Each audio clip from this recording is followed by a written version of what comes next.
As chamas da guerra já estavam varrendo todo o Império Arconte.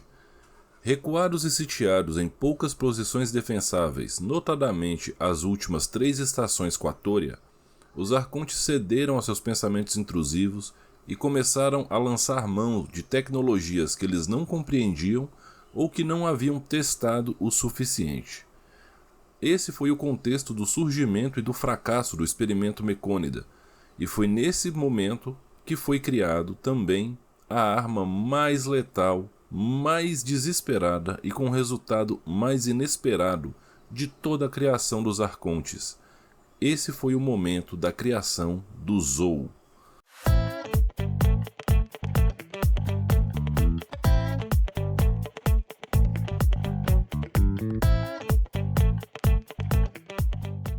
Falar da criação do Zou é fazer um breve retorno até o momento em que os Arcontes perceberam que não tinham como ganhar a guerra.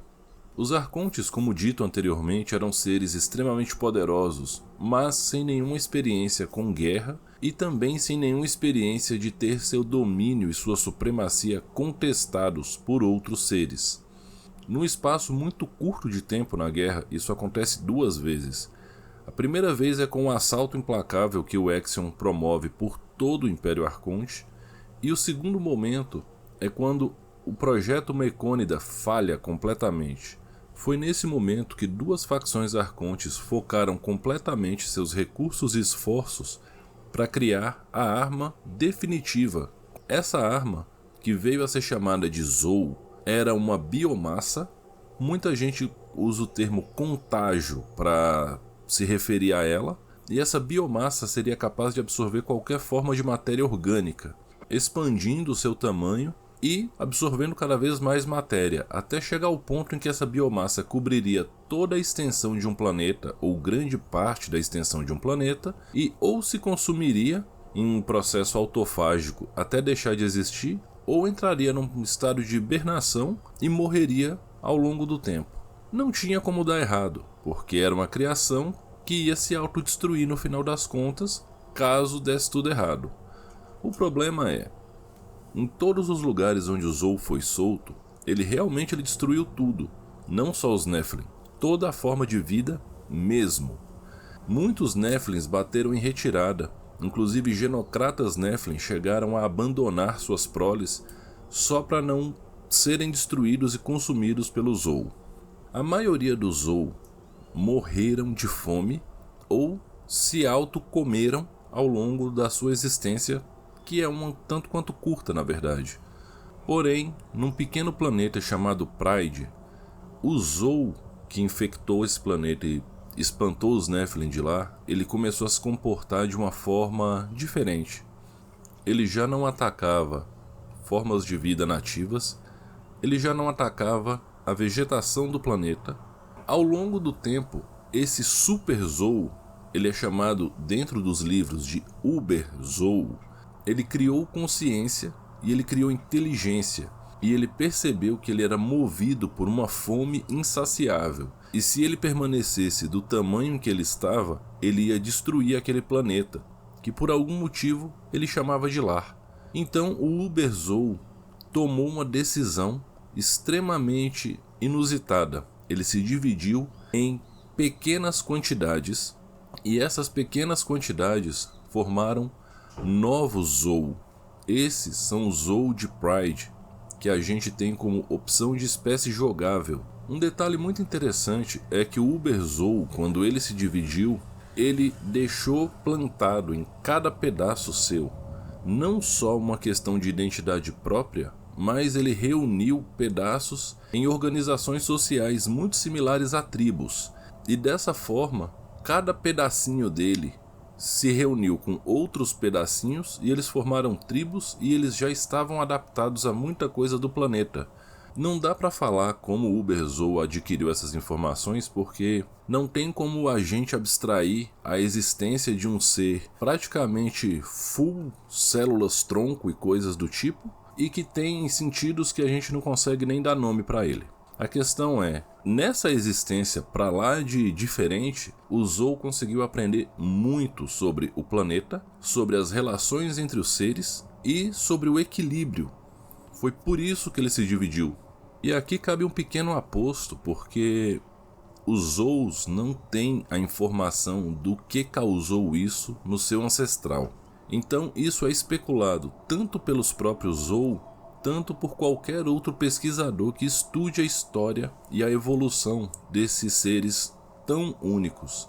As duas hipóteses mais cabíveis é: a qualidade da alimentação que esse Zou consumiu em Pride era muito acima da média e isso gerou processos biológicos muito diferentes que não estavam previstos e ele evoluiu de uma forma que os Arcontes não calcularam. E a segunda delas é: o Zou absorveu uma grande quantidade de Nephilims inteligentes, inclusive genocratas, e nesse processo o contato da biomassa com o DNA super ultra mega trabalhado dos Nephilim gerou uma reação inesperada e deu essa consciência, essa inteligência e toda essa complexidade de raciocínio para o Uber-Zou.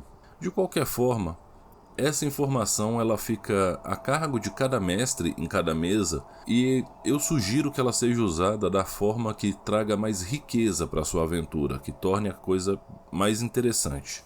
A sociedade Zou ela é uma sociedade muito mais simples do que qualquer outra sociedade das espécies presentes no Fraged Empire, porém a complexidade individual de cada Zou é muito maior do que a complexidade de qualquer outra espécie do Fraged Empire. Começando a definir os grupos. O Zou clássico é chamado de orgânico. A maioria das ilustrações dos Zous presentes no livro são de Zous orgânicos. O Zou orgânico ele absorve qualquer tipo de material biológico que tenha disponível próximo a ele e ele forma um corpo humanoide com um protoesqueleto e até proto-órgãos. E ele tem essa aparência de lama mais galho, mais raiz, mais osso talvez. Porém, se ele estiver em uma região em que os materiais orgânicos são diferentes, a forma desse Zou também vai ser diferente. Um Zou orgânico que mora no litoral, provavelmente ele vai ter conchas, recifes de coral e outros tipos de material orgânico específico do litoral na sua composição. O segundo tipo de Zou, ele vai completamente na contramão do Zou orgânico. Ele é o cromado. Ele tem esse nome porque ele é uma biomassa, ele se alimenta de matéria orgânica como todo e qualquer outro Zou, porém ele se funde com materiais tecnológicos, é plástico, é metal, é fio. Então ele parece uma mistura de uma mega massinha de modelar com fio e placa de metal de uma forma bastante aleatória. Parece um robô meio tosco. Mas não vai falar para um cromado que ele é meio tosco porque pode dar ruim para você. Eles se ofendem bastante com isso. Na verdade, os cromados, eles têm, apesar dessa aparência de robô mal acabado, eles têm a maior complexidade de órgãos e sistemas vitais internos que fundem o orgânico e o inorgânico de uma forma que não dá nem para descrever com outra palavra que não seja fantástico. O último tipo de Zou são os Zous selváticos. Um selvático é um Zou que muitos consideram como o verdadeiro Zou. Para os selváticos, tanto os cromados quanto os orgânicos, eles deixam de lado a sua identidade quanto Zou e tentam ser, aspas, réplicas ou simulacros dos outros povos, adequando a sua aparência e várias coisas dos seus modos de vida aos modos de vida da corporação, dos Kautoranos, dos Tuifa e por aí vai. Enquanto o selvático ele não tem esse compromisso, ele forma o seu corpo da forma mais adequada para o local onde ele vive, ele caça de uma forma quase animalesca e não é por isso que ele não é inteligente, que ele não é capaz de falar e que ele não é capaz de aprender. Na verdade, essa decisão ela vem justamente de um autoconhecimento um pouco mais aprimorado. Eles decidiram ser assim porque eles acham que dessa forma eles vão encontrar o sentido do que é ser um Zou. O ponto mais incrível e mais diferencial do Zou como espécie são as suas máscaras. A máscara ela tem um papel fundamental como foco para a interação social e também como expressão da personalidade individual e única de cada Zou. Não existem duas máscaras iguais. Cada Zou faz a sua máscara do seu jeito logo no início da sua vida. Chegou-se a especular que os Zou criaram a necessidade de ter essas máscaras quando os Tuifar chegaram até o planeta Pride. Porém, os Tuifar falam que quando eles chegaram em Pride, os Zou já usavam essas máscaras, o que leva a crer que sim, é uma expressão cultural deles. Falando um pouco da biologia do Zou. O Zou, quanto corpo, ele é uma biomassa disforme. Teoricamente, a forma natural do Zou seria uma meleca, espalhada, mas que se move de uma forma uniforme. Para jogadores de Dungeons & Dragons, ele seria um limo. A questão é, os Zous aprenderam, além de como absorver a matéria orgânica para sobreviver, que é o instinto deles, eles aprenderam como moldar essa matéria orgânica na forma de órgãos diversos. Então eles conseguem construir um esqueleto, ou protoesqueleto, como algumas pessoas falam, e moldar um sistema muscular, entre muitas aspas, adequado a esse esqueleto deles, e dessa forma eles podem fazer formas bípedes, trípedes, quadrúpedes, ou seja lá o que for. Fazendo uma comparação bem boba, mas se os Nephilim são seres humanoides montados de forma ordenada com peças de Lego diversas, os Zou são seres montados com peças de Lego aleatórias sem critério quase nenhum. Dá pra montar uma coisa bem humanoide padrãozinha e dá pra montar uma coisa completamente nonsense e eu não sei como classificar isso aqui. O Zou se reproduz de maneira assexuada e normalmente isso acontece quando ele tem mais ou menos uns 14, 15 anos ou pode ser um pouco mais. E isso acontece basicamente porque os Zous são assolados por uma fome incontrolável. O grande desafio da vida do Zou é controlar essa fome. Então, à medida que ele envelhece, a fome vai se tornando cada vez mais extrema. E quanto maior o Zou se torna, mais extrema é essa fome. Paradoxalmente, quanto maior o Zou se torna, mais inteligente ele se torna. Então, para evitar que ele se torne completamente dominado pela fome e pelo desejo de comer, o Zou ele se divide em duas partes. Às vezes em mais do que duas partes. E assim, esses novos Zou nascem com grande parte da memória do seu Zou de origem, porém, eles têm uma identidade própria, uma consciência própria, e eles vão trabalhar na confecção de suas máscaras e vão aprender mais coisas, e assim a espécie vai seguindo e evoluindo. No que diz respeito às relações com as outras espécies, a gente pode falar de maneira geral que todo mundo tem o pé meio atrás com o Zou, mas a maioria das pessoas nem nunca viu um, então meio que é neutro. Só que existem 3 exceções. A primeira exceção são os Nephilim, que alguns têm um medo muito grande do Zou, tal qual alguns Kautoranos e alguns Legião têm esse medo / resistência aos próprios Nephilim. Então, podemos dizer que os Zou são os Nephilim dos Nephilim.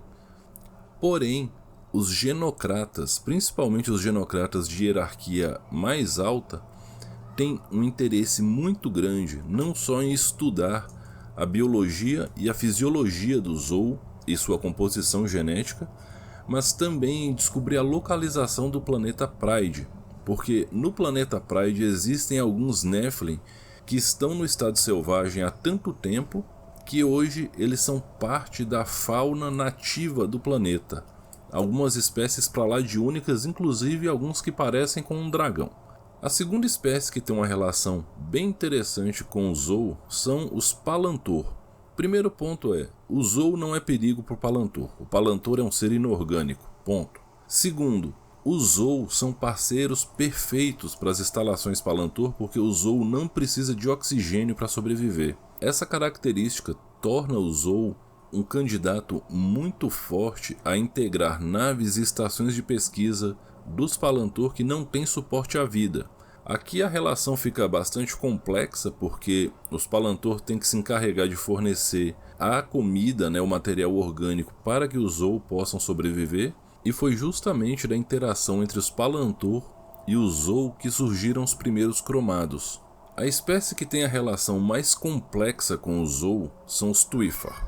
Os Tuifar descobriram a localização do planeta Pride assim que chegaram em Haven, e basicamente esse é o maior segredo dos Tuifar, porque eles meio que se veem como tutores dos Zou, e alguns Zous não gostam disso, e por algum motivo que só eles sabem, eles protegem o planeta Pride com todas as forças. A localização é super sigilosa e nem mesmo espiões da Corp, mesmo com poderes psíquicos, conseguiram extrair essa informação.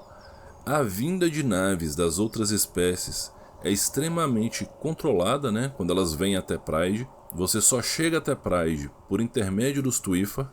Há um protocolo extremamente rigoroso para essa vinda, e os Tuifar acabam agindo como uma espécie de agente de imigração do Zou, pegando aqueles que eles acham mais, aspas, estáveis, controlados e evoluídos, e caso esses indivíduos queiram sair do planeta Pride, os Tuifar levam eles para algum outro local.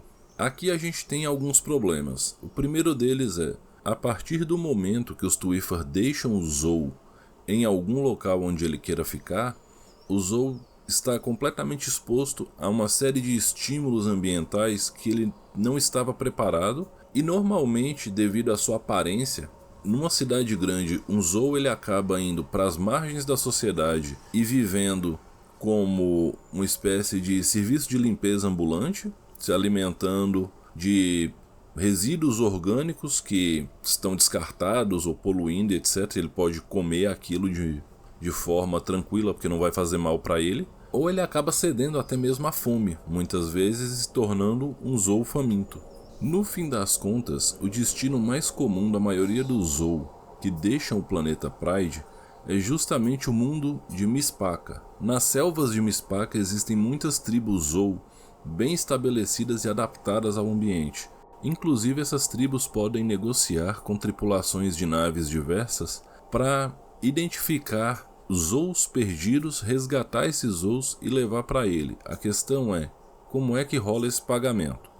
Porque se essa negociação for feita com a corporação, os Zou vão ter que entregar uma contrapartida de alto valor econômico. Se essa relação for feita com os Kautoranos, é muito mais tranquilo, já que a cultura kautorana gira em torno de respeito e reciprocidade. E assim sucessivamente para cada um dos outros povos, mas levando em conta que Mistpaca é praticamente habitado só pela Corp e pelos Kautoranos, essas são as interações que interessam aqui nesse momento. Vocês devem ter notado que eu não falei sobre os anos de escuridão do Zou até esse momento. E basicamente isso tem um motivo, que é esse período foi maior para o Zou de Pride do que para qualquer outra espécie. O Uber Zou ele se dividiu em vários, mais ou menos uns 30 anos antes do fim da guerra. Então, esse período entre a divisão do Uber Zou nos primeiros Zou de Pride até a chegada da armada Tuifar no planeta constitui o que a gente chamaria de Anos da Escuridão, pela lógica canônica do cenário. Porém, esse momento é marcado apenas pela grande evolução e introspecção que os Zous tiveram quanto sociedade, a compreensão de si mesmos e a compreensão do planeta Pride. Toda espécie do Fraged tem uma contraparte, uma espécie de ameaça de ofício daquela espécie. E a ameaça dos Zous são o Zou faminto. O Zou faminto, ele é uma ameaça no sentido mais literal e mais brutal que existe. Ele é um Zou que basicamente cedeu à sua fome. Ele foi dominado pela fome e agora ele vai devorar tudo e expandir, porque ele meio que retrocedeu para aquele estado original que era o planejado pelos Arcontes. Normalmente, quando surge um Zou faminto, ele é destruído de uma maneira até bastante rápida e implacável, porque quanto mais tempo ele ficar ativo, mais perigoso ele se torna. Porém, existem equipes do Zou que são especializados em controlar esse Zou faminto e fazê-lo se dividir em partes menores, porque se um Zou faminto se dividir, os Zous menores não vão ser Zous famintos obrigatoriamente, então é uma forma que eles têm de salvar esse irmão que se perdeu para a fome. Esse grupo altamente especializado é conhecido como Grupo dos Caçadores Incinerantes e são considerados, entre muitas aspas, uma espécie de elite militar do Zou. O termo elite militar está sendo utilizado aqui por falta de algo melhor para definir essa atuação específica. Ainda sobre o Zou faminto, é importante dizer que, embora ele seja uma ameaça brutal e direta e de simples implementação, tal qual a prole Oni dos Nephilim, o Zou faminto ele tem uma característica que é bastante complexa para quem for combatê-lo. Quanto maior o Zou, mais inteligente ele é. Ainda assim, apesar desse intelecto e percepção estarem extremamente avançados e aprimorados, ele ainda é dominado pela fome. Por fim, a gente vai apresentar o nosso personagem Zou. O nosso Zou, ele tem uma função pouco ortodoxa quando se pensa em um Zou, mesmo num cromado. O nosso Zou, chamado Zilpo, é o piloto da nossa nave. O Zilpo conheceu a tripulação no momento em que eles decidiram reconstruir uma velha nave e ganhar o espaço. Nesse momento, os mais velhos, que eram o Capitão Lúcio, a Anatsa, a Luciana e o maiorzão de todos, que era o Constantinos, eles se aventuraram pelo pântano de destroços para tentar salvar algum tipo de quinquilharia, peça, chapa metálica, ou seja lá o que fosse, que servisse para colocar a nave funcionando de novo. E lá eles conheceram Zilpo. O primeiro contato foi um pouco tenso, não chegaram a vias de fato, mas eles descobriram que o Zilpo sabia falar. E isso já foi bastante impactante para eles. Eles eram jovens, nunca tinham visto um Zou na vida e sequer sabiam da hipótese de Zous e Mistaka. O Zilpo começou a interagir com eles e ajudá-los a encontrar recursos para a nave. Além disso, o Zilpo compreendia alguns aspectos de eletrônica e de mecânica de uma forma meio que instintiva. E o Zilpo ele é um cara bem grandão. À medida que ele foi ajudando a tripulação a construir a nave, ele foi aprendendo mais sobre mecânica e no final das contas, quem fez a nave, aspas, funcionar à base de uma ligação direta nada ortodoxa foi o Zilpo. E essa foi a deixa para ele ser convidado para a tripulação. Dessa forma, ele que compreende a estrutura da nave de uma forma quase que espiritual, se tornou um piloto extremamente eficiente, porém muito cauteloso. Ele não é um as, ele é um cara que pode ser considerado da direção defensiva. Os Zous são seres únicos e eles trazem reflexões muito relevantes sobre impulsos, desejos, instintos e sobre o quão efêmera é a vida, visto que a expectativa de vida de um Zou, comparado com a de um humano na vida real, é 1/4 do tempo. Ainda assim, essas criaturas encontram tempo para conhecer a si mesmas e compreender a sua relação com o ambiente e com as outras criaturas que estão ao redor dela, construindo uma relação de equilíbrio.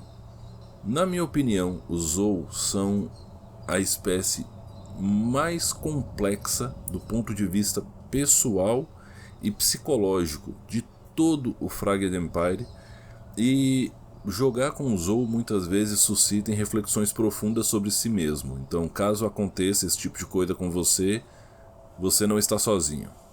Não esqueçam que a nossa Fraged Academy BR está terminando essa parte das espécies jogáveis. Deixem nos comentários ou nos inboxes das redes sociais quais os próximos tópicos que vocês querem que a nossa série de vídeos aborde dentro do Fraged. Fiquem de olho nas redes sociais do Contar e Mestrar e da editora Macaco do Mal para ficar por dentro de todas as novidades, não só do Fraged, mas de tudo que a editora está trazendo. E lembrando que no site da Macaco o cupom Contar e Mestrar 10 te dá 10% de desconto em qualquer compra que vocês forem fazer. Um grande abraço para vocês, eu sou o Rufus, essa foi a Fraged Academy e semana que vem a gente está de volta. Aquele abraço.